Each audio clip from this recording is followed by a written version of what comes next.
Welcome back to the Triple XP Arcade, the podcast where nerd culture levels up. We're here to press X on all things nerdy, so grab a token, press start, and let's rack up some Triple XP! Today in the arcade, as always, we have myself, Drew. Hey everyone, you have Alex logged in. Sup, it's Gigs. Can you believe we're 12 days away from Christmas? And so what a better time to talk about some Christmas movies or holiday movies than today, so that you can spend the next 12 days ramping up to Christmas Eve, watching all of our favorite Christmas movies. Lex, do you know how you do like a scary movie every day for October to like prepare for Halloween? Do you do the same thing for Christmas movies? Pretty much, yeah, but it's a lot more background heavy because a lot of them are the same. Yeah, there's a lot of classics that have to be on every single year.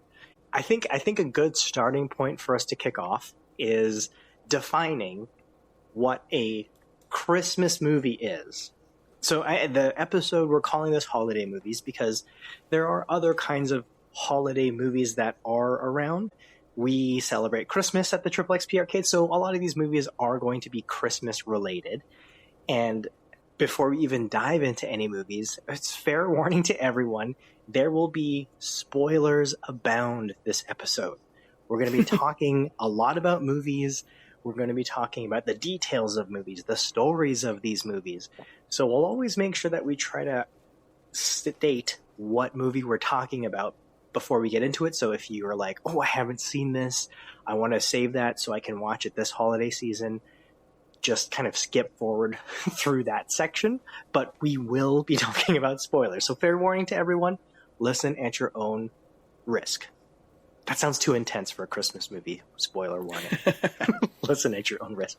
Okay, so let's talk first about what is a Christmas movie. And I think the best way we can have this discussion is we talk about a specific movie that's always in debate. Every single year we hear about this.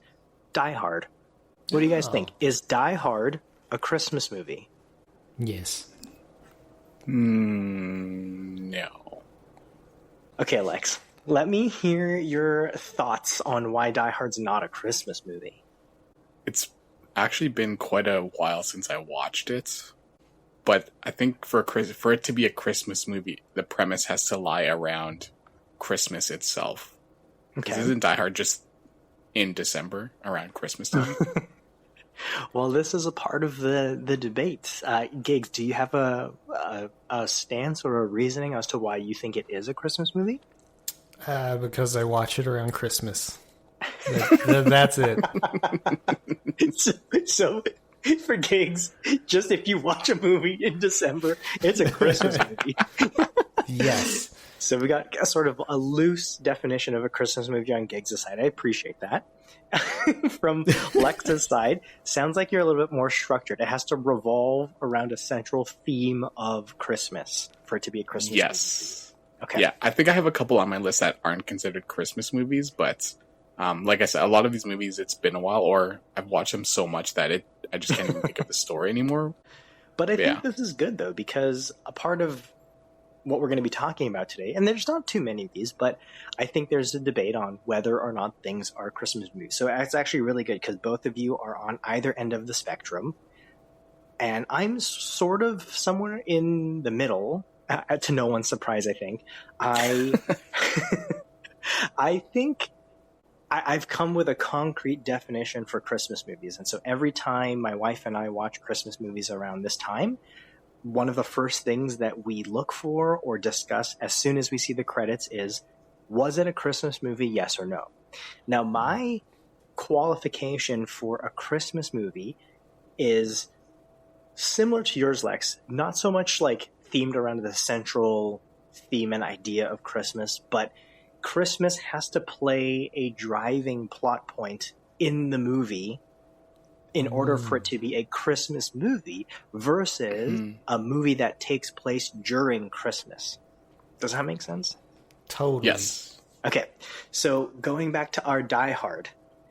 Gigs, yes, it's a Christmas movie because you watch it on Christmas.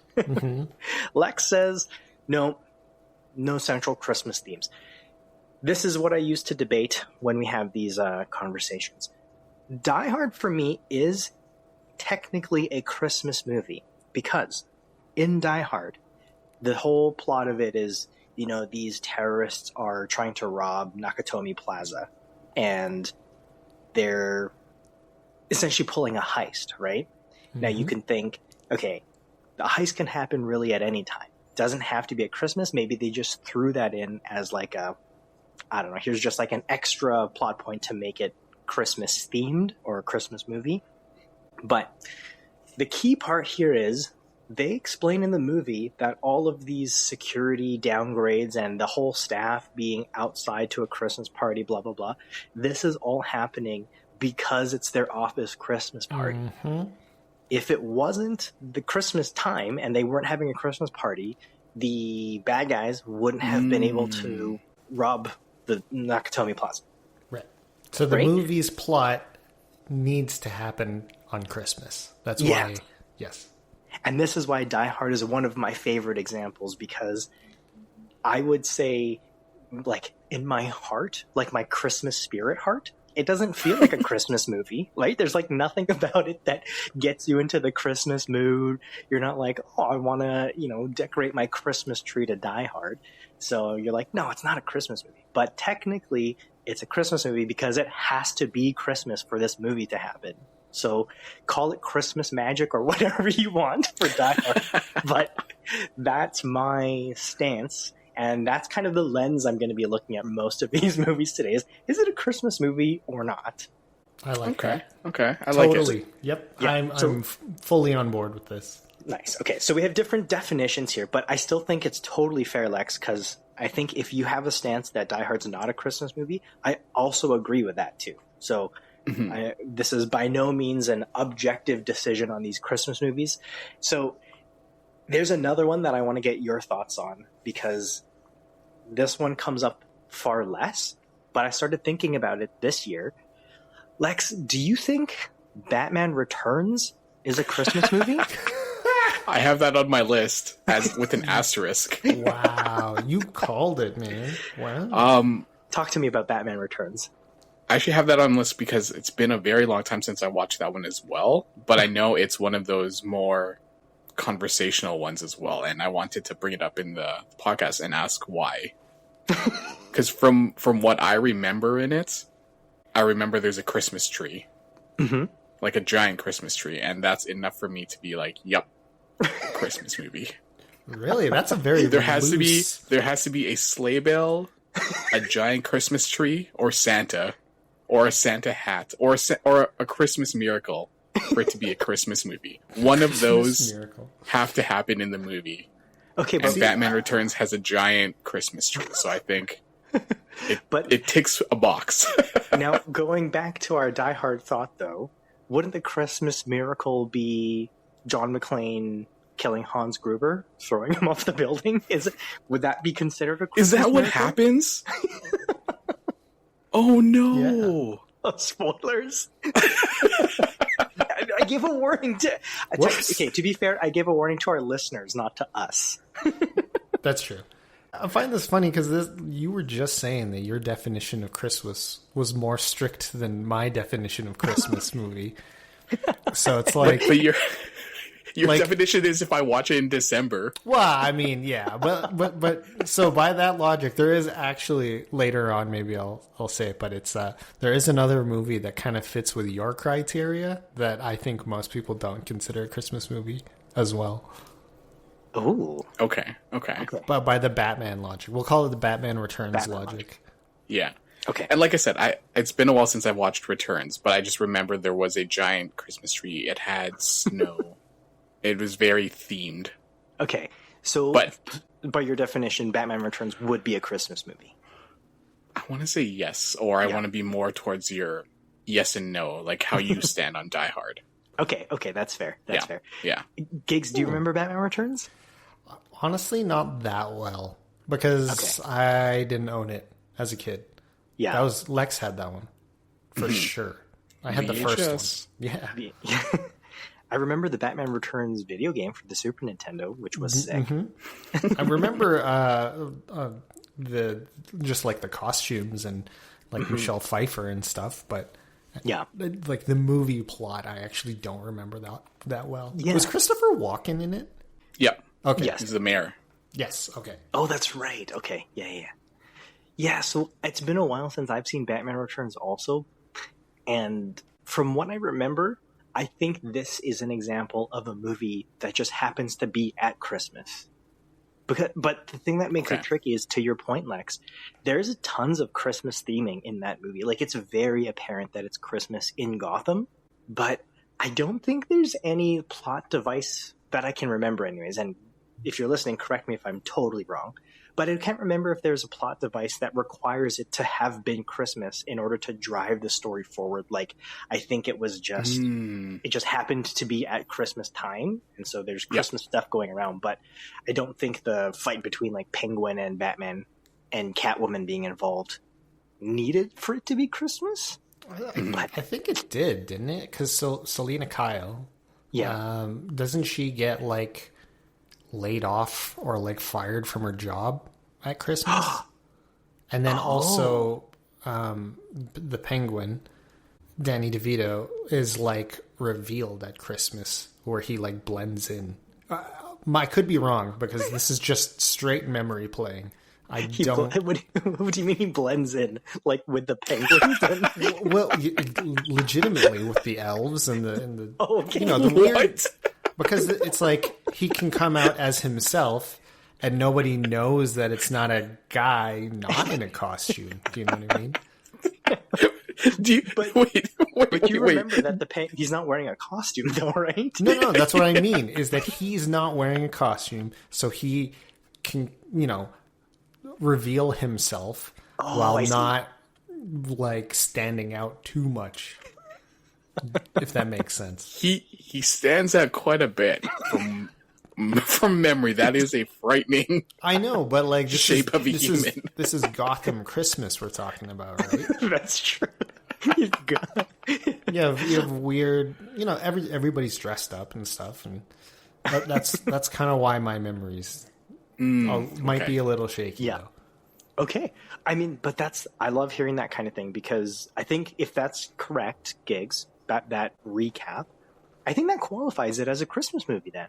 Even the fact, and this is like when I'm saying when my wife and I are watching movies, we will literally wait for the moment in the movie that happens where like, yeah, this is a Christmas movie. And this is like why. And from your description, if Selena Kyle, which is Catwoman, got laid off because of the Christmas times or whatever, that is a main driver. And that is the specific fact of that movie that would make it a Christmas movie. So that's pretty cool. So I think it requires a rewatch for us to really nail it down. Mm-hmm. Yeah, definitely. Lex, do you have any other ones that are sort of questionable before we dive into like our core Christmas movies? Yeah. Alien versus Predator Requiem. Did that happen at Christmas time? It sure does. It's during the holidays. Wow. Okay. And it was released on Christmas Day. Okay. Back in 2006, 2008, 2007, something like that. So it's like a double Christmas movie. Yeah. Wow. Okay. And that qualifies as a Christmas movie for you? No, that was one of the ones I wanted to bring up and ask. Do you guys feel like it's a Christmas movie? Because I don't think it hits any of my ticks, but it's one of those other controversial ones where people are saying it's a Christmas movie. Like it happened. Yeah. See, it's been a while, but I think the fact that it's been probably longer since I've seen Batman Returns from Alien vs. Predator Requiem, and I already remember from Batman Returns that it was during Christmas. Like, it was apparent enough in that movie. Whereas Alien vs. Predator Requiem, I've seen that more recently, and I don't remember any sort of Christmas reference whatsoever, but it could just be because it was predators fighting aliens. So it kind of overshadows anything else going on. Do you remember? It was a present to the humans. I do not remember, actually, at all. It was a present to the humans. Yeah. Merry Christmas. Yeah. Okay, It's like so- that like what if scenario when you talk about it on the playground, then a movie comes out and you're like, jackpot. Okay, that one I feel like I might have to add to the list for this holiday just to confirm Really? how I feel about it. Because, yeah, I don't remember. But from what you remember, Lex, what do you think? I don't think it is. Okay, Just because it's centered around the holidays. yeah. And I think they play Silent Night in it. I Oh. think it's part of like the actual setup for the movie. That, Like the theme of it, right? It sets up the mood. Yeah. But I can't remember if that's that one or another horror movie that I watched that was definitely not a Christmas movie. see, that makes it a bit of a gray area now. Because if they're playing Christmas music, Yeah, well, right. then you're like, I mean, it's got to be a Christmas movie if there's Christmas music on the soundtrack. Yeah. Oh, okay. That one's got a heavy Yeah, asterisk. I think that's a on it. rewatch. That would have to be a rewatch, yeah. Yeah. Okay, I'm going to throw one out that I want both of your thoughts on because I'm undecided on this one. Is Edward Scissorhands a Christmas movie? I think it is. I was about to bring that one up too. That's one of those weird ones too. But I think it is. I can't It's remember. like one of those loose ones. It's like I think a lot of people don't even watch it like outside of Christmas anymore, to be honest. Oh, really? I think so. Like, this one has never popped up in my head to watch during Christmas, but I saw this listed on one of someone's favorite Christmas movies, and I was like, whoa, hang on a minute. Edward Scissorhands is a winter movie, isn't it? Not a Christmas movie. I But think then I couldn't that's- remember. I think maybe it's that theme where it's just like it's around winter, and so a lot of people will probably attribute it to holidays and stuff. Yeah. Mm-hmm. Yeah, what do you think, Lex? I think that's the same thing. Again, this one is... I had it on my list, but I also don't remember a lot of it. But I just remember it was centered around snow. Yeah. That's all I remember from it. I'm trying to And that's remember- definitely a rewatch for me. I'm trying to remember at the very beginning of the movie where they're giving the story and they're setting it up, and they talk about how the old guy, what's his name? Is that Vincent Price? That's the Edward Scissorhands' dad in the movie, right? And then he has like the real hands that he was going to give him as a gift, and then he like dies in front of Edward. Is any of that sounding familiar? No. It's been a minute for Yeah, Edward Scissorhands. it's been a Okay. hot minute. Yeah. Okay, some of our listeners will be like, "What is this guy talking about?" Okay, so that's what I'm remembering from the beginning of the movie, where Edward Scissorhands obviously has scissor hands, and then his dad, who was Vincent Price, had made like these realistic human hand. Oh, yeah! yeah, Yeah, and yeah, then he's like. yeah. He's like touching them, and then he's like excited to receive hands, and then Vincent Price like dies or has a heart attack like right in front Yep. of him, and then Edward Scissorhands' Edward Scissorhands' scissor hands goes through the hand molds, and he like destroys them. Oh, I remember that. part. Yes. Yeah. And so what I'm trying to remember is, were those hands meant to be a Christmas present? Because if so, then yes, it is a Christmas Ooh. movie. But I can't remember Interesting. enough detail about it though. Another rewatch. You can't put your finger on it? Nice. Nice. Cut it out. Ooh, there. it Oh, I is. see what you did there.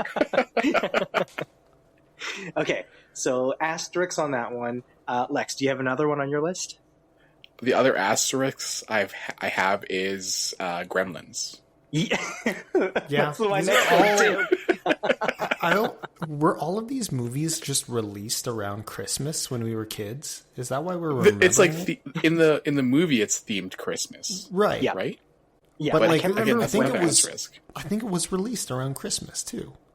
Well, I think anytime a movie has Christmas themes, I think you're right, Gigs. I think they do release that typically around Christmas time to pitch it as a Christmas movie. Mm-hmm. Because you normally see anything around Christmas season stuff released in like the summer blockbuster movies, right? So I think you're correct in that these were all released around Christmas time, and I think the Gremlins is easy for me. Gremlins is definitively a Christmas movie. because the mogwais that the dad brings to the kid, that's his Christmas present. So the gremlins themselves were a Christmas present meant for the kid who didn't listen to the rules at all. Like, very, very simple rules. Do you remember the rules, Gigs? Something about water for one of them, right? Yeah. 2 rules, yeah. 1, don't get them wet. Don't get them And wet. 2, Yeah. Lex, don't feed them after midnight. Oh, don't feed them after midnight. that's right. And then what did this kid do? Both in the What a same little night. punk. Man, I will say there's this one scene where Gizmo, the main Mogwai, the nice one, it's when he first is eating after midnight, and I think he gave him like a chicken leg or fried chicken or something. Drumstick. The drumstick, yeah. Anytime I see that scene, it makes me want KFC real bad. I don't know what it is, but Gizmo eating a drumstick makes me so hungry for fried chicken. Yeah. Oh, just talking about fried chicken right now makes me hungry for fried chicken. Completely unrelated, but I'm trying to do a gremlin diet where I don't feed myself after a certain time for age. Because I find, like, if I eat too late, I get cranky or Oh my goodness. or can't sleep. Age. So I've been calling it the gremlin diet. I think some people would call that intermittent fasting, That's but what I was. I very much like the gremlin diet way more. Yeah, the gremlin diet. Don't eat after midnight, guys. Especially ice cream. Ooh, aw. I've learned that if you eat ice cream after midnight, it gives you nightmares. Really? I don't know. I made that up, but I think it's pretty consistent. Okay. I was like, It has a high specifically- success rate. That sounded like data verified to me. Just general nightmares. If you have a nightmare over 50% of the time and you've eaten ice cream 50% of the time, That's statistics. 100% man. of the time it works. That's statistics. That's the Brian Fantana math. Oh my gosh. Okay, we'll have to plot that one out on a graphic calculator. Yes, I'm not sure I follow that one, but okay. So yeah, my opinion, Gremlins is definitely a Christmas movie. Okay. Did you feel otherwise, Lex? No, that was another one where people say yes or no to it. But I agree with you, Drew, that the whole premise was the Christmas gift of Gizmo. Yes. And it's like heavily themed. It has music. It's got a miracle. Wait, what's the Christmas miracle here in this for you? That the gremlins multiply. That's a miracle. It's a miracle. That is technically a miracle, yeah. But It's unexpected when, like, if you're watching these movies brand new and you don't know what the plot is, that's a Christmas true. miracle. That's very true. Like, oh my god, I have 2 now. I only had 1 gift, and then now I have 2, and now I have 4. okay, I'm liking that as we're talking more. I'm getting a more insight on your perspective of it's like a Christmas miracle. And I was like, okay, Christmas miracle is like something charming, brings the Christmas spirit, like, but no, in your definition is it's just something unexplainable that happens during Christmas. Yes, that's a miracle. Unexplainable. That is a perfect definition of it, Drew. Okay, the Christmas miracle of Gremlins. That is Yes. double verified. That is triple verified as a Christmas movie. Okay, I don't think I have any more that are like debatable ones where I'm thinking, I don't know if this is or isn't. Do you have any more, Lex, on your side? No, the other ones I have are very much Christmas movies, Okay. in my opinion. Okay, so Whoa! I got one. you got one, This okay. is the one that I was going to mention earlier. Because this is a holiday movie to me. Not sure about a holiday movie based for off of the anyone else. definition of you watch it in December. I watch it around Christmas, and Okay. there is something in it that has Christmas relations, I guess. Okay, It's Mean Girls. Just the one scene. There's just one scene. The whole movie takes place over a year.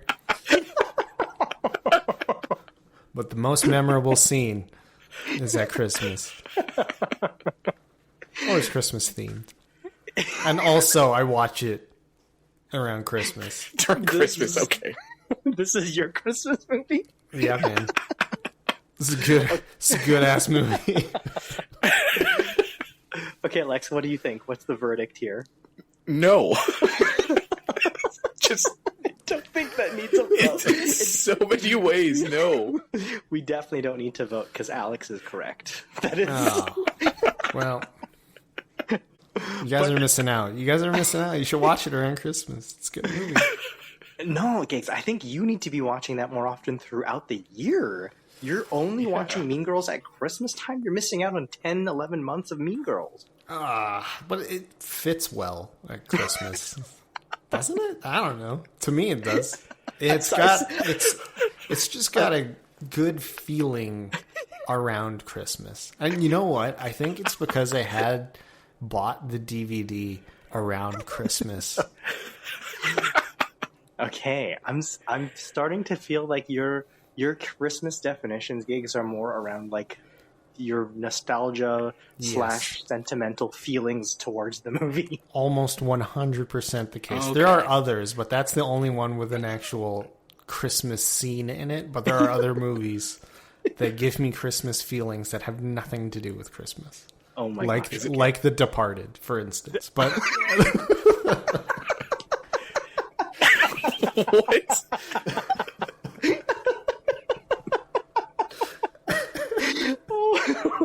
Okay.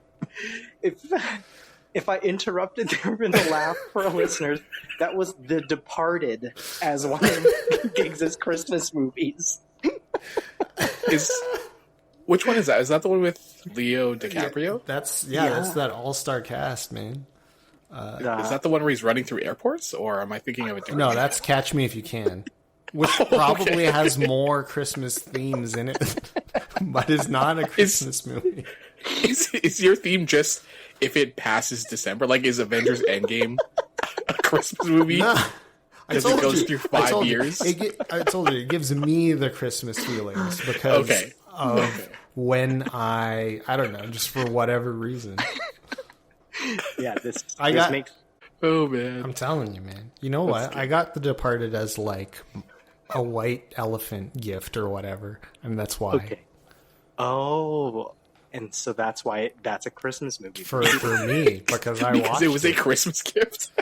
It was a Christmas gift, and I watched it like twice around Christmas, and so it gives me Christmas feelings. Okay, now you're just opening up a bucket of questions here. You got The Departed as a white elephant Christmas gift. So that means someone in your group of friends was like, hey, everyone, bring a Christmas present, and then we're going to do the white elephant game. And someone was like, I'm going to bring The Departed DVD as my submission for a Christmas gift. Yep. Was it a re-gift? Probably. Gigs, I think you got the joke gift of that group. You got the gift where someone came to the party and was like, oh, shoot, I forgot a gift. Oh, what's in my backseat? The Departed?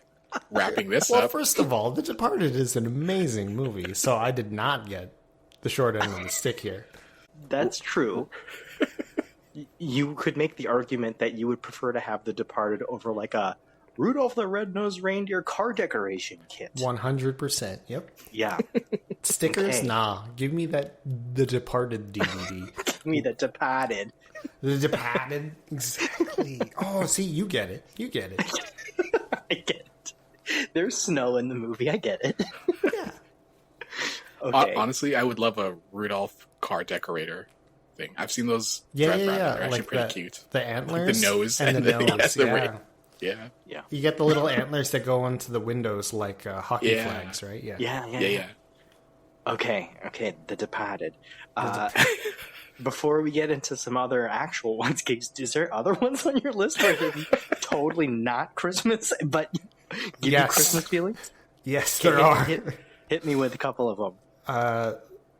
The Transformers movie from 1988, was it? Or 1986? 1985? Is that 1985? Okay. I think so. Or 82 Yeah, or 85. 85 or something. Yeah.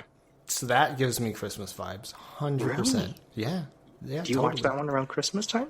I do. I really do. And it's still one of my favorite movies of all time. Yeah. I don't even think Transformers celebrate a holiday. No, they don't. No. No, I'm sure they do. There's got to be like a International Steel Day. I was going to say a Zamboni Transformer or something. Snowplow. What? Snowplow. Oh my gosh. There's What got is it? Is it Ba Weep Grana Weep Ninny Bomb? Yep, you nailed it. Yes. Oh my gosh. Okay, Transformers 1985. If you're listening, you can check that one out. Definitively not a Christmas movie, just a warning.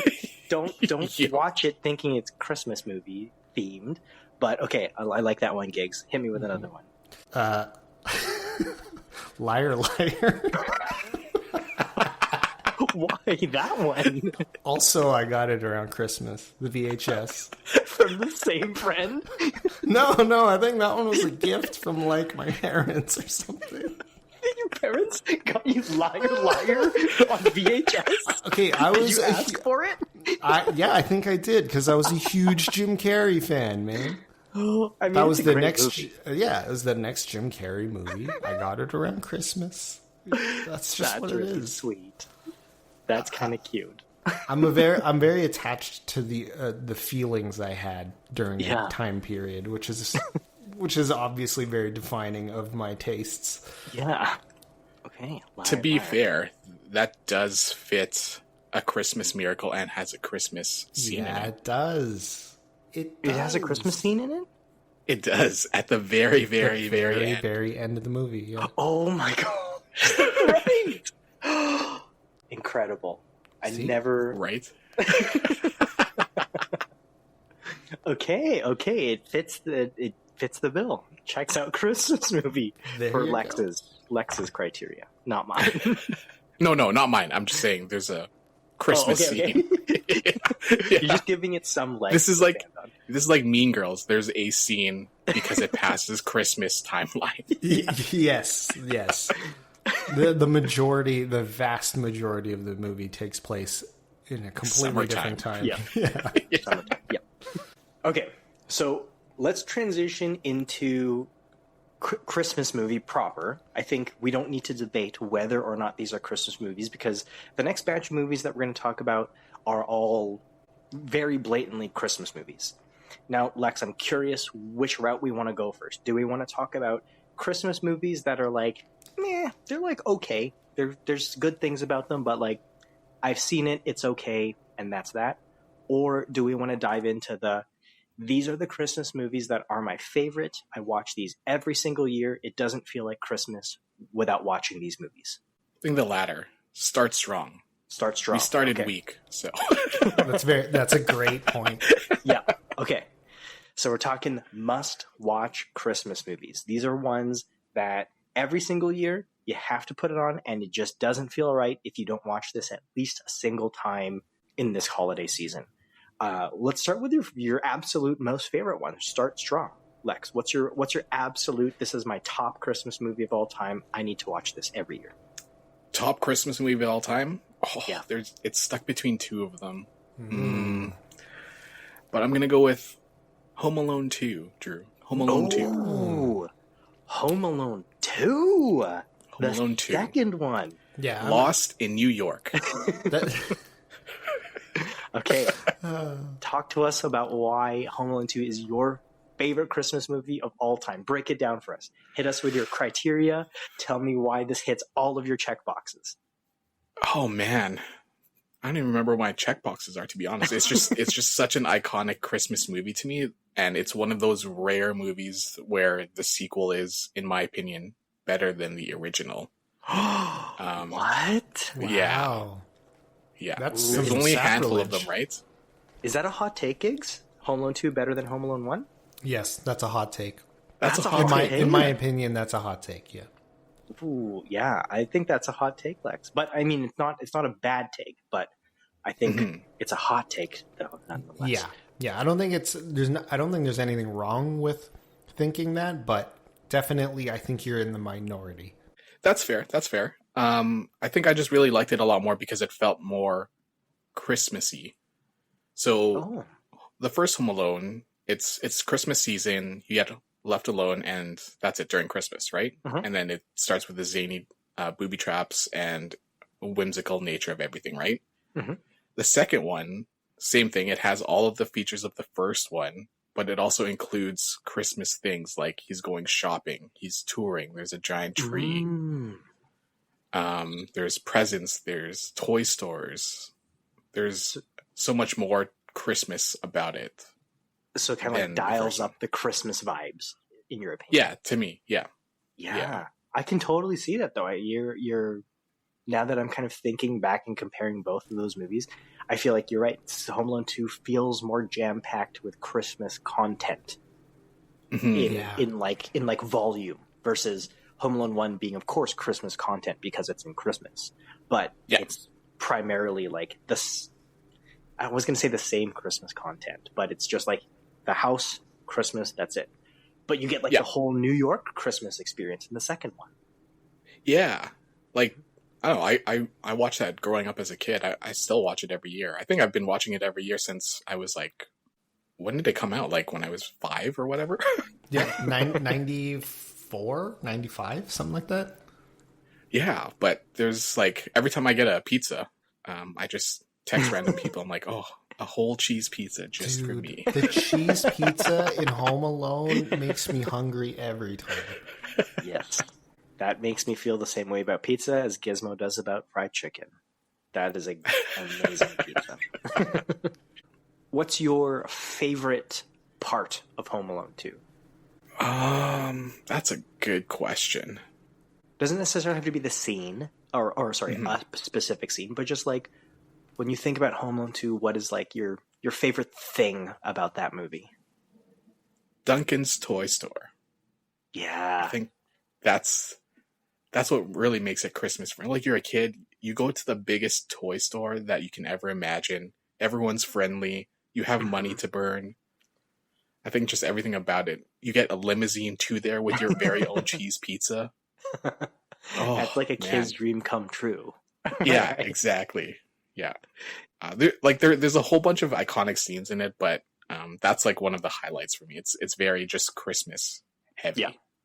As soon as you walk in and they do the pan around of what the toy store looks like and all the kids playing and shopping and even Duncan himself, like, that's like a toy store that you can only dream of. Yeah. Plus the story, there's an actual plot. There's a like heavier plot to it than the first one. The first one is you're just trying to survive a home invasion. That sounds like a horror movie. Sorry. Wow. I've never heard it described that way. Really distilled it down. Yeah, that's messed up, man.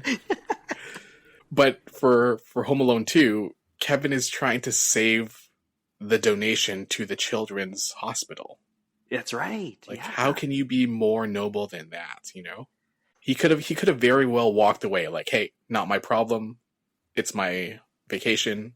I'm just going to continue la-di-da, right? Yeah. But he went out of his way to save the money, tell them who tried to rob him, catch the thieves or the burglars, and save Christmas for the kids. I know this isn't the purpose of this episode. This isn't a debate or anything. But I think you've switched my perspective, Lex. I think you flipped me over to your side. I think Home Alone 2 could be a better Christmas movie. Would it be a better Christmas movie or a more Christmassy Christmas movie? Yeah, I think that's what I'm trying to say. I think Home Alone 2 is, if you just had a Christmas scale, Home Alone 2 is higher on the Christmas scale. Mm-hmm. I think I could totally see that. I feel like in terms of the actual movie itself, it's different, if that makes sense. Yeah, it's got, I don't know if zanier makes sense. Do you feel like Home Alone 2 is zanier than the Home Alone 1, or vice versa, Gigs? I think it's zanier, yeah. Like, the first one is more, I mean, it's obviously a lighthearted movie, but it's more serious. I was going to say more grounded in realism, but then I was like, that I can't say that about Home Alone. I think it's something about like Catherine O'Hara's character makes the first one feel more like, yeah, I would, not heavier if that's the right word, but yeah, a little bit more serious. Mm-hmm. Yeah, that's all. Yeah. I don't think there's much. It's not like too far apart. It's just like, degrees. Oh, I get you. Yeah. Nice. That definitely a classic. Home Alone 2, always on every year's must watch. It's on, they put it on cable every year, so it's got to be one of the most requested ones. Mm-hmm. Gigs, how about you? What is your all-time top favorite Christmas movie that's actually a Christmas movie of all time? I honestly feel that it's the same as yours. The same as mine? Yeah, I think I know what yours is, and I think mine's the same. Okay, let's say it on 3. We're going to say 1, 2, 3, and then say the name of the movie. Okay, ready? Yep. 1, 2, 3, Elf. Yeah, see? Yeah. Oh. Damn. Elf. Well, you go first, Gigs. Talk to us about why Elf is your all-time favorite movie. It honestly is incredibly heartwarming, right? Mm-hmm. It's got 2 amazing actors in it that I love both of them. And James Caan, Will Ferrell. Yeah. James Caan. Wasn't he in The Departed also? He always plays those like... No. I don't think James Caan was in The Departed. It was like those, like mobster kind of guys. It's totally true. Maybe he was. Or maybe... No, you know what? I think it's his son is in The Departed. Oh, okay. Maybe. Okay. But yeah, like Zooey Deschanel, you guys know that I had a huge crush on her when we were like in our university days. Yeah.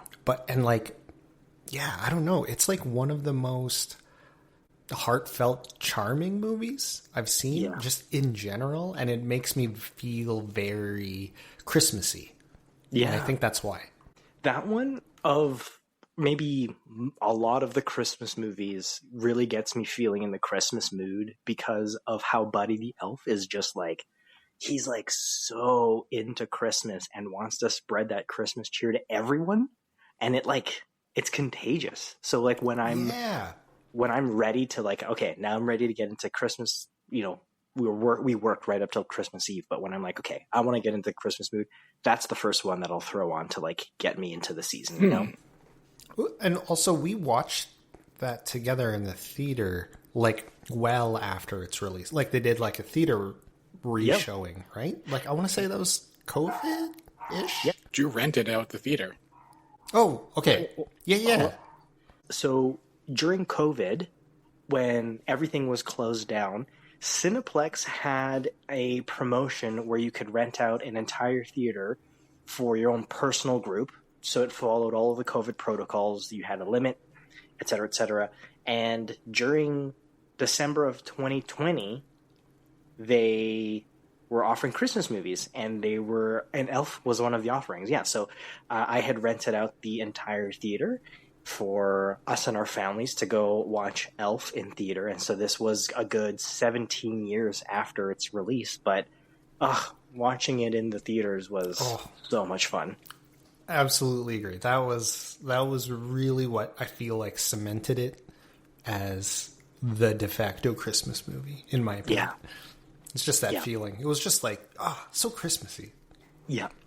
And I love how into the character Will Ferrell is throughout the entire movie. Like, he just plays it so hard, so over the top. That scene where they're in the department store and the guy comes up and makes an announcement and says, Santa's going to come tomorrow. And then he comes screaming in front of the kids. Santa's Oh. Fies on Love. That's the manager. That's right. Yeah. Good actor. Yeah, that scene just like kills me every time because he is like into it. It doesn't feel like he's acting. It feels like he's Buddy the Elf. That's him. Mm-hmm. It's funny you mention that because I like the reaction of the manager versus Buddy. 10 a.m. Yeah, Phase on Love. plays that character perfectly for the contrast for Will Ferrell. Yeah, and then like you're saying too, Gigs, like Zooey Deschanel, like her character feels just like such a sweet Christmas character too.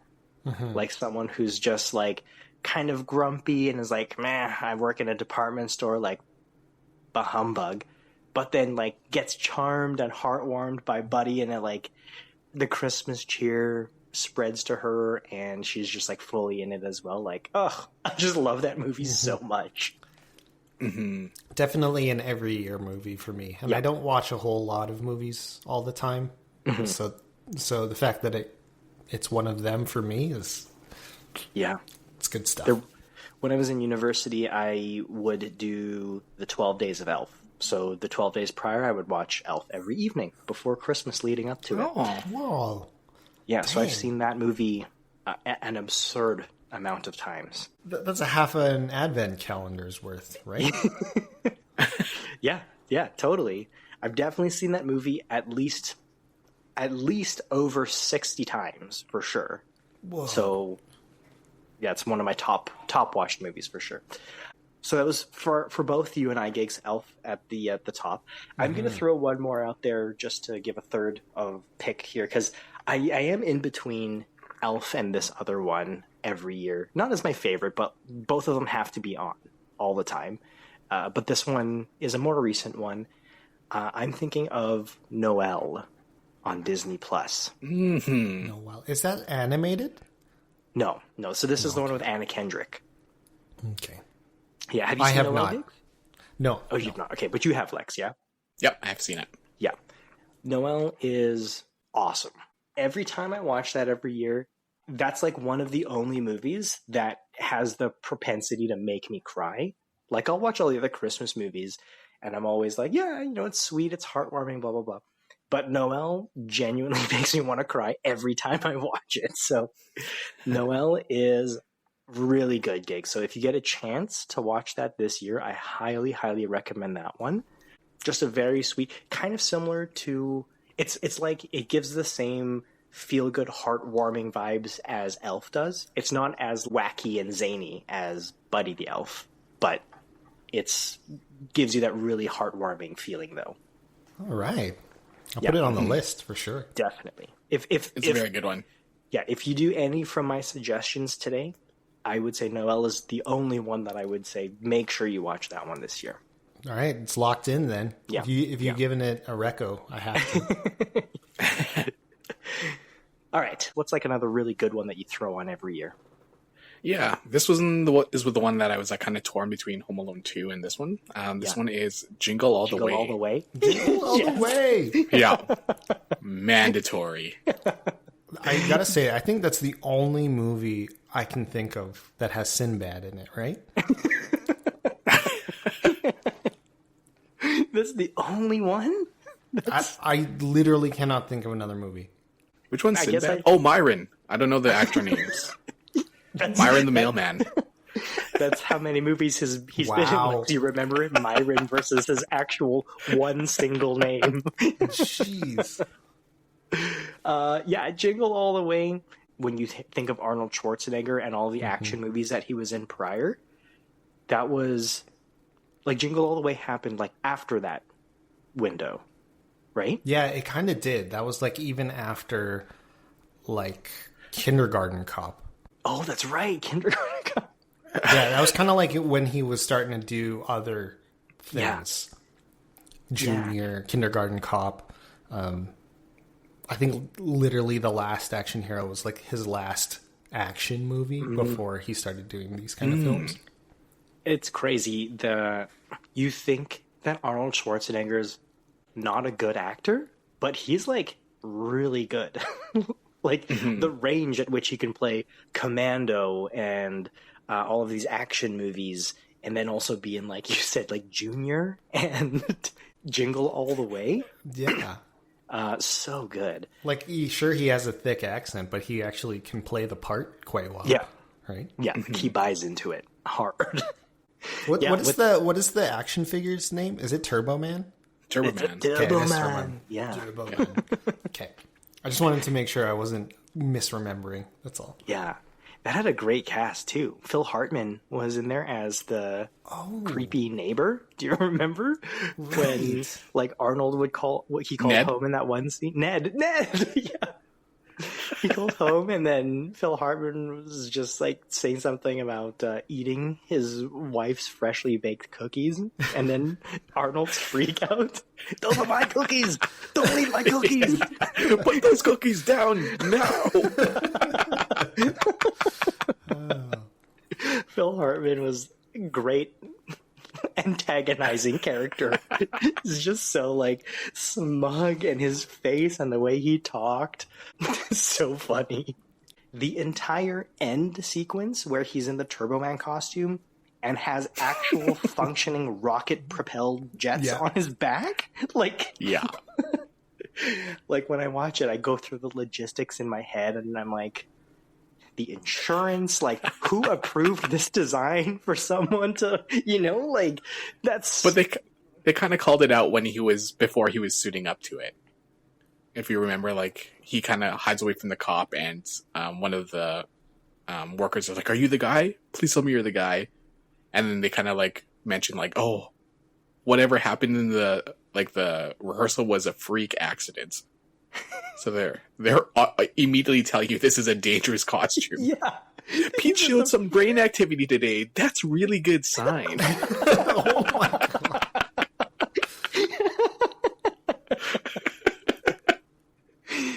Right? So it immediately tells you, like, this is a dangerous costume to wear. So I think that's what makes it even funnier when he's, like, blasting through, like, people's houses in apartment buildings.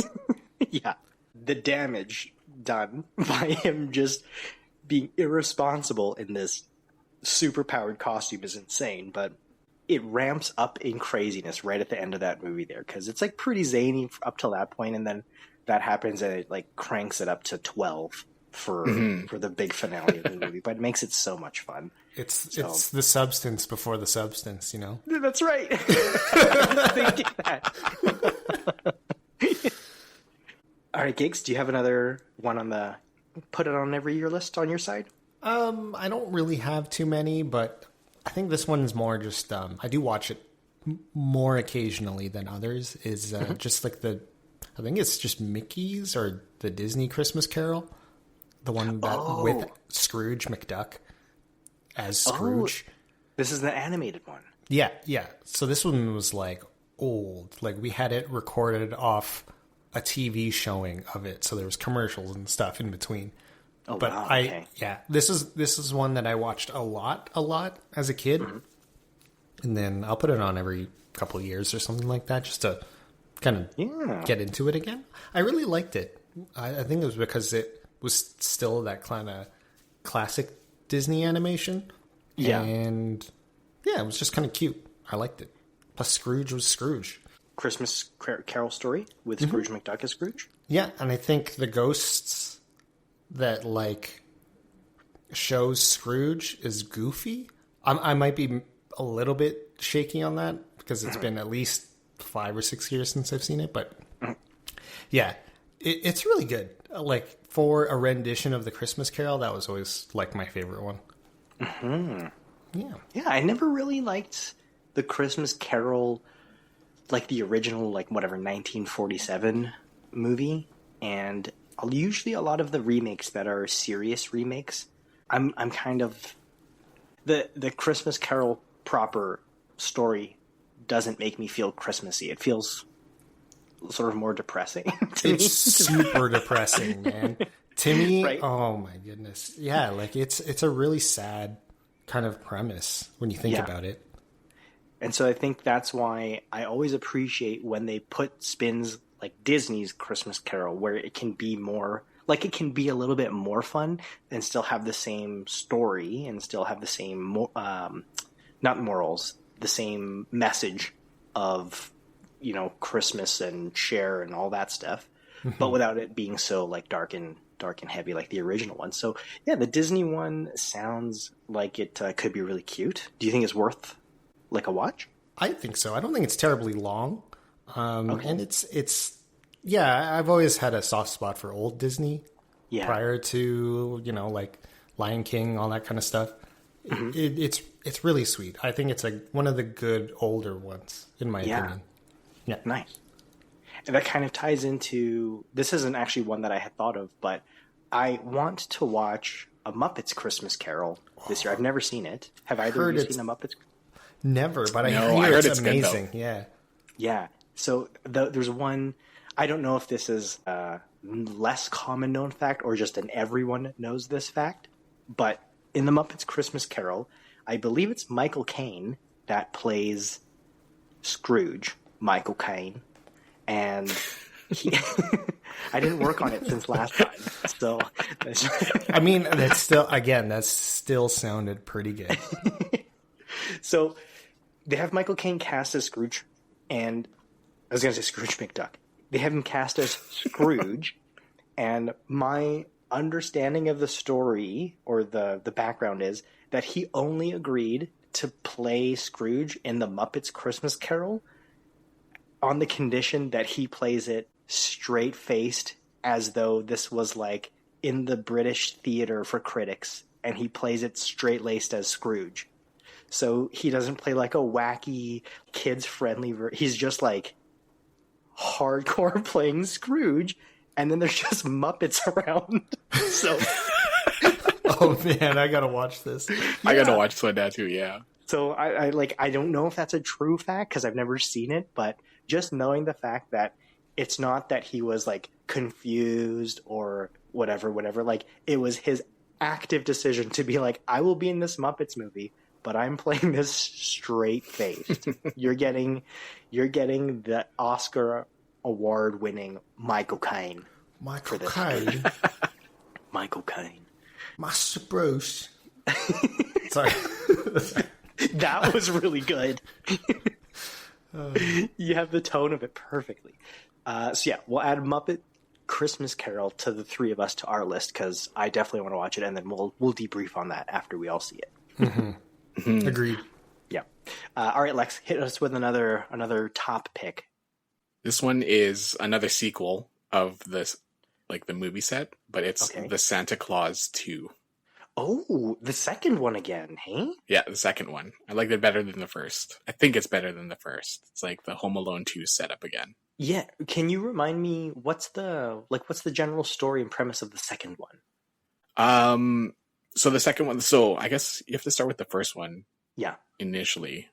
Basically Scott Calvin, or Tim Allen, he has his son over for Christmas Eve, and they hear a noise on the roof, which is Santa. But he scares Santa, and Santa falls off the roof, and he basically vanishes. And in order for him to become, or to please his kid, he puts on the suit because I think it was like his son was like kind of complaining like you killed Santa and everything like that. Yeah. And then the card, it says to put on the suit. The reindeer will know what to do. So basically he puts on the suit, and long story short, he becomes Santa Claus from doing that. The second movie is he's already Santa, so it's already been made.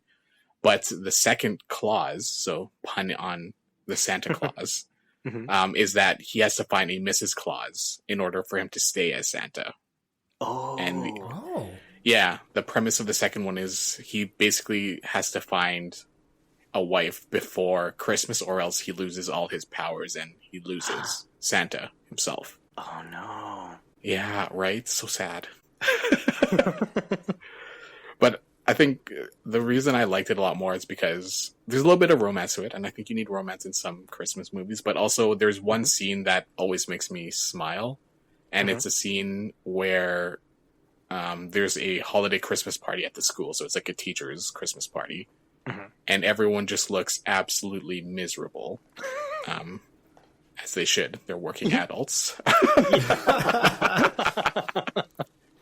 But in order for Scott Calvin to liven up the party, he uses a little bit of his magic that he has to basically gift all the toys they wanted as when they were kids. So there was like a Holly Hobbit oven, Toss Across, Rock'em Sock'em robots. So basically the toys you wanted when you were a kid. Yeah. And everyone just becomes a kid again and has fun with all the toys. And I think that's one of my favorite scenes of that movie because it's just so lighthearted and reminds me you can always be a kid, you know?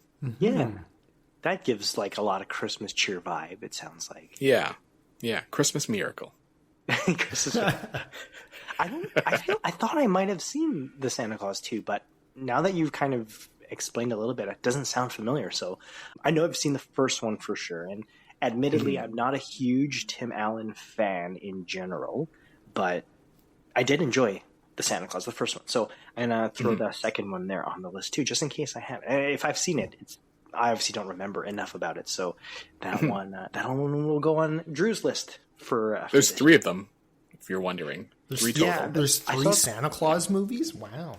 Yeah, I saw the third one has Martin Short, and again, I can't stand Martin Short. Really? Oh, yeah. He's you know how like some people say they don't like Will Ferrell because he's like too much. He's just like a lot. That's how I feel about Martin Short.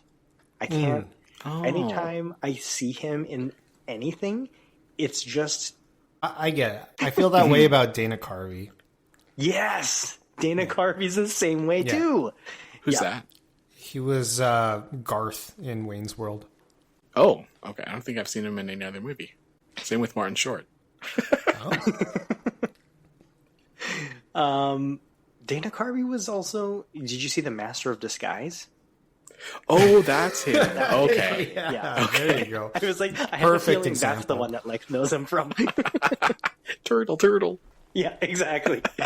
Those two. If there was ever a movie with Dana Carvey and Martin Short, I can guarantee that's not one that I'll be paying for sure. What if it's the sequel to Elf? Oh.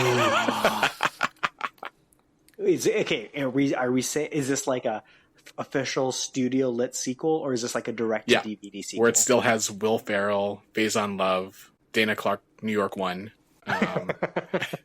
Okay, so this isn't like this isn't like Aladdin 2 downgrade kind of thing. What was wrong with Aladdin 2? Yeah. Are you talking about Return of Jafar? Yes. What was wrong with Return of Jafar? Aladdin 2 wasn't a theatrical release. Yeah, but I had that growing up. It was good. I liked it. The animation in Aladdin 2 was terrible, significantly downgraded from the first one. It's like they had the first one with all of their animation team, and then the second one was like, hey, Jeff, do you think you can draw Aladdin stuff? And he was like, I don't know, I'll give it a try. And then that's what they made the movie with. Yeah, I got rose-colored goggles on that one. Sorry. This would be a true sequel, though. Like if Elf got a 91 Rotten Tomatoes score, Elf 2 featuring Martin Short and Dana Clark gets a 95. I mean, would you watch? I'm gonna say no. I gotta. I'm gonna keep my Christmas heart with Elf 1, and Dana Carvey and Martin Short can make all the money they want in Elf 2, but I can't. I just can't. There's no way. There's no way anyone will be able to tolerate that movie with both of them in it. Sponsor us, Dana Carvey and Martin Short. Oh. Hard U-turn on that one.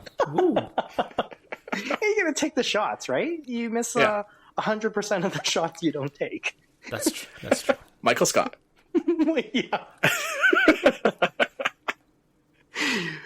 Okay, we've gone down a weird detour here. What movie were we even talking about? Santa Claus 2. Right. Okay. Back over to you, Gigs. Hit us with another one of your top ones. Ooh. Top ones is probably Charlie Brown Christmas. A Charlie Brown Christmas? Or is it Peanuts Christmas? Either way. Charlie Brown Christmas, yeah. Yeah, that's one of the last ones that I would probably throw out there as like a true Christmas movie for me. Yeah. I actually don't know if I've ever seen that. Is it a full-length movie? I don't think so. I think it's like 45 minutes. Okay. Same with that last Disney one. They're both short, but they're okay. I don't know. They're just so cute and classic. You know, that's all. Is it? Does Charlie Brown Christmas? Is that like a heartwarming one? Yeah. If I remember correctly, part of it is to do with Linus and his blanket, and I liked Linus because he was, I don't know, he's just a cute kid that really liked his binky. And yeah, it's just cute. They're just kids, right? And then, who's the dirty one? Did they call him Dirtbag, or what's the one No. that's always that cloud of dust with him? Pigpen. Pigpen. Yeah. What did you call him again? Dirtbag. Jeez. I didn't know it was dirt. I was like, is that where Dirtbag comes from? Oh, that's so sad. Sorry, Pigpen. Sponsor us. Okay, so Charlie Brown Christmas. That one is a classic one. They always have that one on TV at some points closer to Christmas, and I always change the channel. I don't know why. Really? Mm-hmm. Yeah. Me too. You too? Like, Yeah. So you've never seen it either, Lex? No, never. There's just something really cute when they're all dancing around this weak ass little Christmas tree while Snoop is it Snoopy with the dog whose name is beyond my comprehension. Snoopy. Right now. Is it Snoopy? Yeah. Yeah. Okay. Yeah. When he's playing the piano, that one scene, it's just really cute. Oh, I think I know the scene that you're talking about. This Yeah. is kind of like a classic Charlie Brown Christmas. Yeah, they all scene. have basically 2 frames of animation going back and forth. Yeah. It's so funny, but it's cute.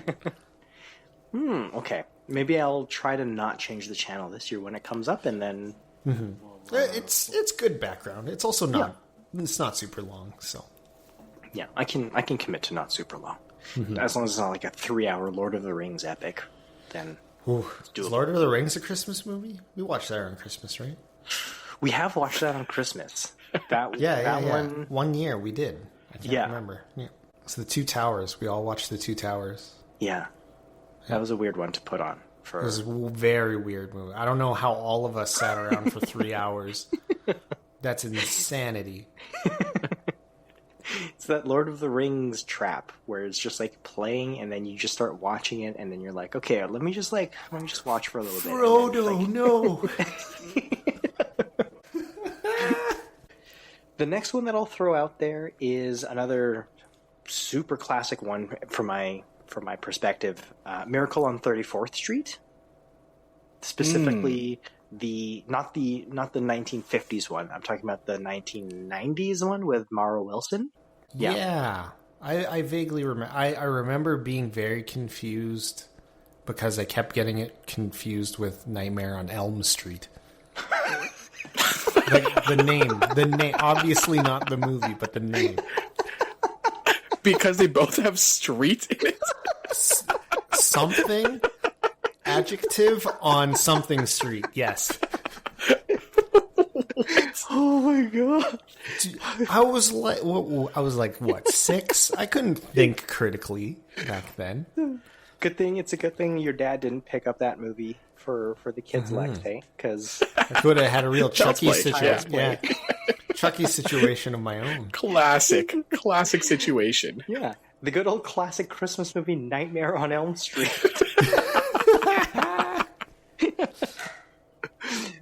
So no Freddy Krueger in this one. This one's actually got Santa instead, so significantly less terrifying than Freddy Krueger, depending on who you ask. This one is really great also, because this one is the movie that proves Santa. Like, from my perspective. Like, you talk about Santa and you're like, yeah, of course. Santa. Have you not seen Miracle on 34th Street? Yeah. It's like legally proven that Santa's real, right? So I really like Miracle on 34th Street, and Mara Wilson makes it so much better because her character is so much older beyond her years than her actual age. She's supposed to be like 6 in the movie, and she talks better than most adults. She's so cute, so charming, and that whole movie is just like so sweet. It just makes me want to just squish my little puppy's face just because it gives me that, that feeling of like, oh, Yep. It's squish something. It's the overload. The Yeah. Cuteness aggression or whatever Yeah, people yeah. like to say. Exactly. Yeah. All right, Lex, hit us with another good one. These ones are more recent. Like I have a bunch of like older ones, like early 2000s, late 90s, and everything. But this one more recently came out in 2021. It's called 8-Bit Christmas. Oh yeah, Christmas. 8-Bit with Christmas. Neil Patrick Harris. Have you not seen it, Gigs? No, I haven't. Oh, okay, Lex, give us the rundown, the synopsis. Okay, synopsis without spoilers. It's a story about how Neil Patrick Harris, as a kid, he's basically telling the story to his daughter about how he got his Nintendo Entertainment System. Oh, Yeah, so it's awesome. It's set in the 80s, and I think the whole story comes to play when his daughter is like complaining about like how she's not able to use her phone, or her phone broke or something like that. So she has like no form of entertainment, and he busts out the NES, and she's like, "What is this?" And then he tells a story about it. It's a very good movie in my opinion. Yeah, really hits that nostalgia bone real hard. Yeah, Well, extremely yeah, hard. that The kids are really sounds- great actors in it as well. Yeah, Yeah. Okay, 8-Bit Christmas. I'm adding it to the list. yeah, definitely. I think you would appreciate that one a lot, Gigs. Yeah, 100%. Yeah, I don't want to talk too much into it because I think that's one where it's much better if there are no spoilers for it. Yeah, Totally definitely. fair. So the next one I'll throw out is a movie called Love Hard. It's Oh, got yes, I have that on my list. I just watched it last night again. Oh, is that the one with the Asian guy? What's his name? Jimmy O Yang. Jimmy O Yang. Yeah. I watched that one last year. It was really good. So good. It was so good. So good. Love Hard is it's a story about two people who meet on like a dating app, and one of them is getting catfished, and they end up meeting in person, and then Christmas hijinks ensue. It's a really cute movie. Jimmy O Yang his character is super fun, super charming, and he's very like self-aware that Jimmy O Yang is not your typical Hollywood hunk looking kind of guy, but he ends up being like, he's really charming and he's very likable in the movie, and you can totally see why you're like, yeah, I really like his character. But he makes a lot of that movie just feel very heartwarming because his character is just so charming too, right? So Love Hard. If you haven't seen that one, the three of us have, but if you haven't seen it, add that one to the list too. Yeah, it's one of the few movies where the two main characters have a really great chemistry together, like Nina Dobrev and Jimmy. It was really surprising, actually. I think that's why I liked it. Is 'cause, They're very good. Yeah. It felt not that weird of an idea at the end of it. Mm-hmm. You know what I mean? It like worked its way into like feeling good, which was nice. Yeah. Yeah, they have really good chemistry. The next one, another one of my favorites, I watch every year now since it's launched, is Klaus. Klaus. Oh, this Klaus. is on Netflix, right? This one's It animated. is, yeah, animated one. It Yeah. looks really good. I've never gotten around to seeing it. That one's a really good one. Reco, It's not what you'd expect, but basically it's a postal worker who's basically just too lazy to work. In general, he's like kind of like spoiled. So his dad sends him to this no man's land where no one ever sends mail, no one ever gets mail there. And his goal is to get 100 letters mailed from this place. He basically finds out there's like a guy on this island that's making toys, and I think he like leaves a toy for a kid, and then he's just happy about it. And then like rumors start spreading about this guy, Klaus, basically like kind of like making him sound like Santa Claus. And he's making all like the set rules of like what you typically hear for Santa Claus. Like, if you're naughty or nice, you get a lump of coal. He sees you when you're sleeping. Like it's a very funny way that they introduce all of these stereotypes about Santa Claus and everything. Oh, really? So it's like it touches on all like the Santa Claus, what do you call them? Idioms, or like his tropes. Yeah. his tropes. Thank you. Yeah. Yeah, Klaus is really good too. I like that one.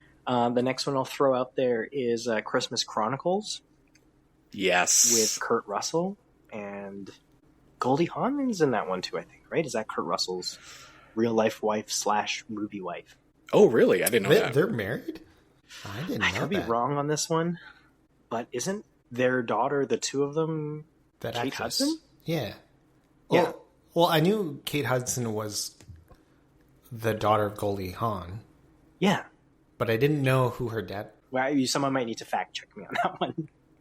But yeah, Christmas Chronicles, I don't really know what to say too much about that one. That one is just like that one's like a Christmas movie. That one is very Christmas content, jam-packed beginning to end.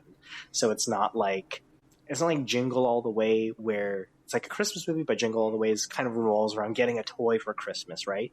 Like Christmas Chronicles is like, I don't know, how would you explain it, Lex? It's more about Christmas miracles and like the belief of Santa, and it goes against the tropes of Santa, which makes it more fun too. Mm-hmm. I don't know. It just has a lot of like magic in it, in my opinion. Yeah. And I like it when like adults figure out things about Santa as well, because I firmly believe Santa's real.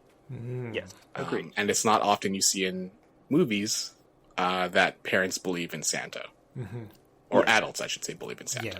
It's usually played off as in like they're just doing it for the kids.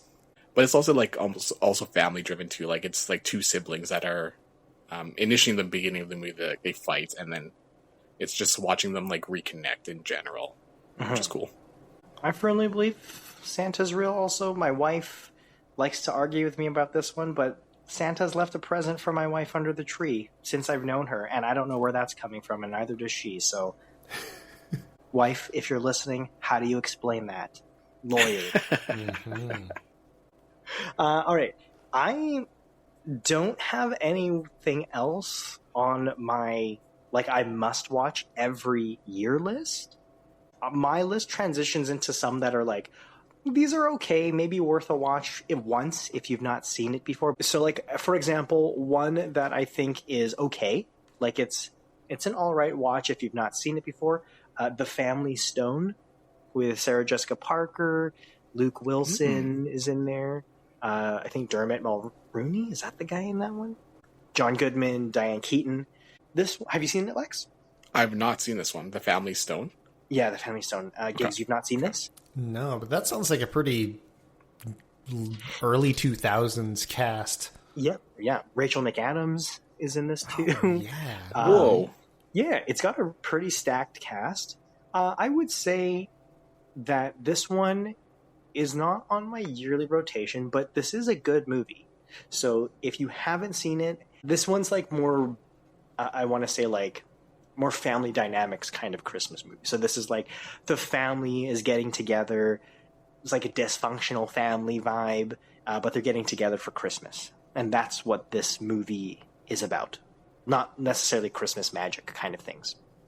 It's really good. Yeah, the family is big and crazy, and there's a lot of heartwarming moments. There's a lot of like sort of like cringy, awkward family moments in there, but it all kind of plays together because, well, like I said, the cast is kind of stacked, so it ends up showing pretty well. So, Family Stone, if you've not seen it, worth a check out, but not a must watch in my opinion.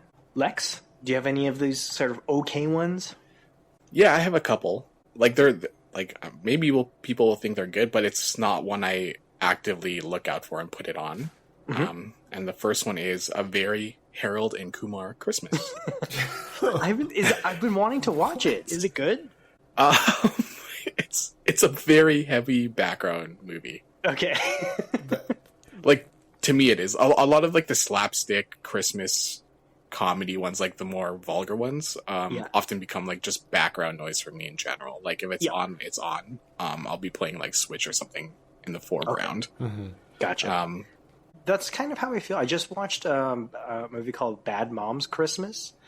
And yeah, it was good too. But I think that's sort of I felt the same way about that one as what you're saying, Lex. Is like I'm like, what do they call them? Late night comedies or raunchy comedies that are Christmas things. It's like they're fun to watch, but they're not like I wouldn't watch this to get into the Christmas mood necessarily, right? Yeah. And it's not something you can play in the background when you have family over. Yeah, exactly. Like it's very late night. After Gizmo's eaten midnight snack. Yeah. Now this one is, I think this might be a hot take because I think a lot of people really like this one. I think National Lampoon's Christmas Vacation is just okay. I never liked it. Chevy Chase, right? Yeah. I think that's a big part of it. I don't really like Chevy Chase. I agree. Yeah. Yeah, and sponsor us. Sponsor us, Chevy Chase. I think a lot of the people that I've heard, like when he was on Community and just Hollywood in general, kind of thinks that Chevy Chase is... He's a bit of a D-bag. He's kind of a D-bag, yeah. So I think it kind of takes away from it. But yeah, I think National Lampoon's Christmas Vacation is okay. I think if you are doing like a classic Christmas movie marathons, this one is always on the list for like, you gotta watch National Lampoon's Christmas Vacation. It's a classic. So I can see where that thought comes from. But yeah, for me personally, it's all right. You watch it if you want. If you like Chevy Chase, you'll probably like it because it's very Chevy Chase humor driven, but not my favorite one. This one, I hope my wife is listening to this episode. Christmas Inheritance. Is this a horror movie? The pinnacle of Hallmark Christmas movies. Oh, Hallmark. Okay. Is the it same have story through and through? Is it like some no-name actors too? Not to be rude, I think there's named actors. Oh. The main guy is Plop from The Office. Plop. He's never gonna get away. What's his name? Plop. That's how I know him. Yeah, okay, Plop, yeah. And then the girl is from like the series of The 100, where it's like a bunch of kids on a world or something. But I make a running joke with my wife that this is her all-time favorite movie ever. So I jokingly always start the Christmas season with this movie. And how does your wife actually like it? I think she loves it secretly because she'll multitask during movies in general, but every time I peek over when we're watching Christmas Inheritance, I see those eyes drifting towards the screen. Yeah, so she loves it. It's her favorite Christmas movie of all time. Yeah, I think so. Okay. But she won't admittedly say it. But it's the pinnacle Hallmark story. Big girl from big city, has big job, goes to small town. Falls in love with small town boy. Yep. Sounds like it can't get away from that Hallmark. It's AI generated at this point, right? Yeah. The front cover is one of them is in red, the other one's in green, and they usually have their back to one another. Oh yeah, classic. With the smirk. Yeah, the smirk. Yeah. Classic Hallmark Christmas movie cover for sure. But I would recommend it. It's one of the better ones. In general. Okay. Of the Hallmark movies, you mean? Of the Hallmark movies. Okay. There's actually one that I just watched last night. It's the one that's on Netflix that has Alicia Silverstone, A Merry Little Xmas, EX-MAS. That one, if you like the Hallmark movies, like the Hallmark Lifetime, A Merry Little Xmas is the same kind of movie, but it kind of takes a different spin on it, on like that classic trope. So we watched it, my wife and I, and we didn't know anything about it going in, and we were pleasantly surprised. We were like, "Oh, this is like it's like a Hallmark movie, but it didn't feel like a cookie cutter. This is the exact same story with different actors. It felt a little bit different, and it was very charming." So I would say if you like those Hallmark kinds of movies, A Merry Little Xmas on Netflix is worth a check out too. All right, will do. Yeah. Another one that I think is just okay, and I'll get heat for this one too. A Christmas Story with, the Red Ryder BB gun. I feel like those are before our time, and kind of like really shows. I haven't seen that one either. Yeah. Yeah, that one, I honestly, Lex, I wouldn't be like, oh, you have to check it out. It's a classic. Like, I've seen it because I felt like I had to, because everyone said to watch it, and I was sort of underwhelmed. I think the sequel, which is, I think it's on Crave, it's A Christmas Story Christmas, where Peter Billingsley's like a fully grown adult, and he's doing Christmas with his now family. I think that one's a little bit better than the first one, but if you watch that one, you have to watch the first one first, because they tie directly in. So it's kind of like a commitment. I would say if you're going to watch A Christmas Story, the background is probably fine. But the second one, I think, in my opinion, is a little bit better. A Christmas Story Christmas. All right, Lex, what's another okayest Christmas movie for you? Okay. The one, again, background is like those late night ones. The Night Before. Yeah. With Anthony Mackie and... Joseph Gordon-Levitt. Yeah. Yeah, Oh. yeah. That sounds like a good cast, too. That one's fun. It's a fun one, but again, it's not the one where you can actively just put in the middle of the day and watch it. It's more vulgar and everything like that. So that's why it's an okay one for me. Another one going down the sort of more adult Christmas types of movies, Violent Night with David Harbour. Yeah. Violent Night is a Christmas movie at the core, and it doesn't give you like warm, fuzzy Christmas feeling vibes. It's chaotic, and I think it's very fun, but it is a violent movie, so Yes. you have to be prepared for some fighting, some blood, some violence, but it's a fun one. Home Alone R-rated. Yeah. Really? Like, is that a good... that's a great way of explaining it. R-rated Home Alone. So if you want something that's less of those hallmarky kinds of vibes, and you're like, I wish my husband would watch Christmas movies with me, Violent Night is the way to get the foot in the door. Another adult one, Office Christmas Party. Oh, Again, yeah. Very chaotic, very fun watch, but it's not one where you can watch with the family. Office Christmas Party is... If this is going to sound weird, I was going to say, if you've been to an Office Christmas Party, or you have Office Christmas Parties, I find that this is funnier, but in like a very unrelatable way, because I've never had an Office Christmas Party anywhere near what this movie is like, but I think maybe the contrast of that is like makes it more absurd to me. Like, this is an Office Christmas Party, and it gets kind of this out of hand. So that's a fun one if you're dreading going to your Office Christmas Party this year and you want to see what a really turned up one looks like. Office Christmas Party is a good one to watch. Yeah. Okay. I have one here that I was waiting for near the end of our episode, because this is actually one that I was trying to go with ones that I really liked, ones that are okay, and one that I hate. I can't stand this like Christmas guilty pleasure, or no. Like, I think this movie is one of the worst movies, let alone Christmas movie of all time. Okay, I'm gonna explain this one real quick, and then let's finish off with a good old rapid fire session, Lex, with some of the ones that are on your list that we didn't get a chance to talk about. Okay. Sure, sounds good. Okay, the Christmas movie that I all-time hate, cannot stand this movie whatsoever, but this is on almost everyone's yearly, oh, we have to watch this Christmas movie. Love Actually is... Oh! This movie sucks so much. I like that man, movie. I have that on my list. As one of the ones that you like? No, I just have it on my list. Oh, okay. You like this one? It's gonna be one of the okay. No, it's gonna be like the ones where like I won't go out of my way watching it, but if it's in the background, I'll leave it.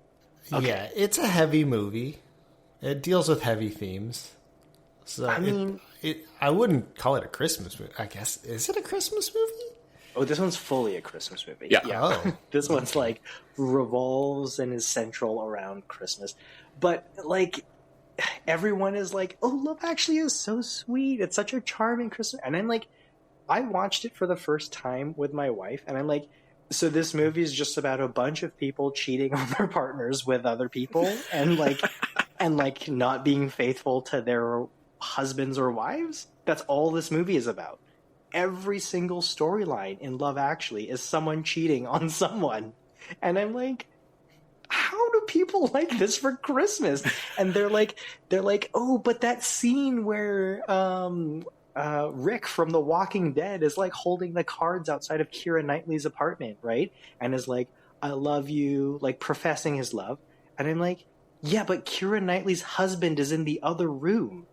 It's not a charming, it's not sweet. It's fully inappropriate. See, I thought the point of the movie was to show that love is shown in different ways. Because everybody's story is different from, like, not every story is adultery. And some of them are about, like just how people express their love in different ways. But you are right. That's why I was saying earlier that it's a very heavy themed movie, is because there's a lot of shitty people in the movie. Yeah. Like actively bad people in the movie. Yeah. And poor Emma Thompson, who's married to Severus Snape. And Hans Gruber? Yeah, Severus Snape, Hans Gruber. There's actually a prequel to Die Hard. Yeah, like Emma Thompson is just, I like that storyline makes me feel awful the most. Yeah. Because they're just like, there's nothing happy about that storyline. And I'm like, okay, I mean, maybe I'm too picky here, but I typically like Christmas movies to be like cheerful and make you feel good. But this Christmas movie just sucks. Like, end sentence, I guess. It like sucks the happiness out of me. So anytime I see it on TV, I'll change it. We don't watch it anymore. My wife was super excited to watch because this was one of her like, oh, I love this movie. And then we watched it together for the first time. And I was like, what? You like this movie? Really? And then we talked about it afterwards. And I kind of like gave her my gripes with it. And she's like, you know what? Yeah, this is actually kind of a terrible movie. And so she doesn't like that movie anymore either. Oh. So I like the thing is, it's weird. I don't think it's a Christmas movie, but it's a good movie outside of it being a Christmas movie, is my opinion, because it shows interesting storylines more than anything, right? Yeah, I would not disagree with that. I think the storylines are definitely interesting. I think when I got into it, hearing all of the fuss that people make about it, I thought this was going to be like a really bathe myself in love, like makes my heart feel warm and cozy kind of movie. And it was like the opposite. And I was like, heartwarming. It is not. Yeah. It is. Yeah. It makes you feel awful at some point. Yeah. Yeah. So it's like weird. I think that it's weird that it gets so much hype for being like one of the best Christmas movies. And I don't understand why, because it's not like Elf. Like, it doesn't make me feel Christmassy. It doesn't make me feel happy. It doesn't make me feel good for any of the characters. So I'm like, yes, this is a Christmas movie, but why? Why is the movie even there? Yeah, I find that interesting that you said it's a Christmas movie. Yeah. So that's the one that I'll leave with. It leaves a bad taste in my mouth all the time. So I'll end my section off with that one. So Lex, you gotta pull us up out of this hole that I've dug us into here. This dark, depressing pit that I've somehow sunk us into. Pull us out of the hole. Rapid fire. All of the ones that you have on your list that you want to give a moment to just flag or call out. All right, let's go. Start with a horror one. Better Watch Out. Oh, Better Watch Out. Yeah. Yeah. That one's a decent horror movie. Follow that up with a lesser horror movie, Krampus. Topping that off your evening, because it's probably past midnight, with Bad Santa. Some more R-rated movies there for Christmas. But then if you move on to the more lighthearted ones, we didn't mention Home Alone, the first Home Alone, so that's a mandatory mention there. The Santa Claus 1, 2, and 3, I think, are really good. Fred Claus with Vince Vaughn. It's another fun one in the background. Polar Express, there's like a hot chocolate scene that never fails to get me in the hot chocolate mood. Ooh, hot chocolate. Oh, speaking of hot Yeah. chocolate, I gotta go to the store. Okay, pause for 1 second on Polar Express because Yeah. I've never seen this, and I was asking my wife if we should watch it, and she said it creeps her out. Whoa. Is Animation, maybe. I've the only thing that I've heard about Polar Express is that it's very uncanny valley. Interesting. What does that mean? It's like when you have animation or robots that are like way too human realistic, but you know they're not real. Like, do you remember watching Beowulf? Oh, yeah. Where it's just like it feels uncomfortable because you're like, this looks too close to real life, but I know it's not, and it looks slightly off. No, I wouldn't say it is. I think it's just bad animation. Oh, the bad animation. Like it's old. It's like 2000s animation, so it's older. You can tell it's anime. It's like the first Toy Story. Like when you watch back at it, you can tell like, okay, this is very early 2000s. Yeah. Okay, is it worth a check out though? Would you say, like, for the story? I would check it out. Yeah, for the story. Okay, Yeah. I'll add it to my list. Yeah. Christmas Chronicles 2, the sequel to Christmas Chronicles, is a really good one. Yes, definitely. I'm actually surprised no one's mentioned The Grinch. I was waiting for that, actually. I thought you guys would say it earlier. That's why I didn't bring it up. Yeah, which Grinch are you thinking, Lex? I'm thinking of the Jim Carrey one. Jim Carrey one. I like the classic animated one myself. The classic animated one is really good. I was just about to say the newer one too, the Dr. Seuss's The Grinch. That's like I haven't seen that one yet. Oh, that one's really good. I would say if you like the Jim Carrey one, this one also really good. As a side note, did you guys know that Jim Carrey went through like Navy SEAL torture training to do that movie? Because what? because putting on the Grinch costume was like excruciating. Apparently, like the contacts that he had to wear were like so uncomfortable and painful. Just the overall costume and makeup process was, I guess, like physically difficult. And so he did like Navy SEALs like waterboard torture training to help him get through putting on the makeup for the Grinch. What the F? Crazy. Yeah, so we can watch that with a little bit more appreciation for Jim Carrey moving forward, I guess. But that was crazy. No kidding. Continuing the list, these are kind of like more romance ones, but The Holiday. I think that's with Cameron Diaz, Jack Black, and Judd. Yeah. Very fun one, I think, itself. 4 Christmases with Reese Witherspoon and I think Vince Vaughn. Just nice background one. What else do I got here? Oh, Christmas with the Cranks. Tim Allen. Andrew. Yeah. Yeah. But that's a fun family one as well. Yeah. Deck the Halls with the Penguin and Ferris Bueller.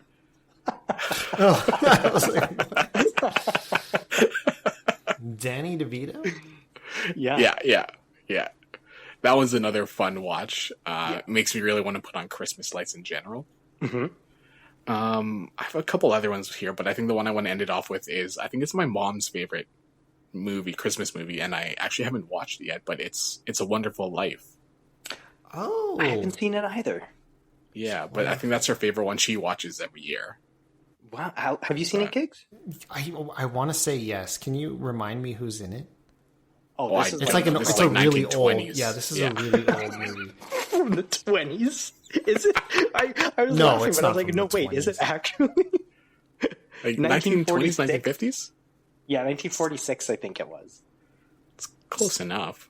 I mean, yeah, it's like pretty far back. Okay, so you think you might have seen it, Gigs, but you're not sure? Yeah, I think I watched it like as a kid, and yeah, I have vague memories of it. But I remember liking it. It's just, yeah, I don't think I've seen it in 30-something years. So, yeah. Interesting. And so this is your mom's favorite one, Lex, eh?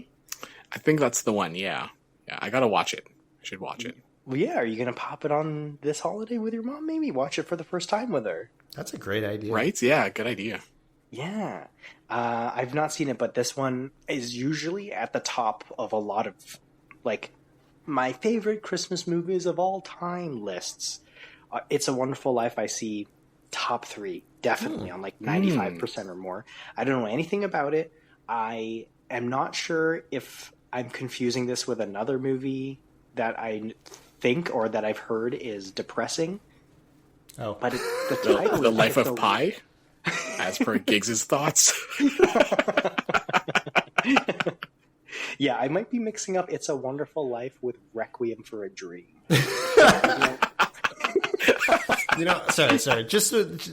I got another one of those. Is this a Christmas movie? But it's not really anything to do with Christmas. Snowpiercer. Is that a Christmas movie? Snowpiercer. What? The train? Yeah, the train. The train with Captain America. That's right.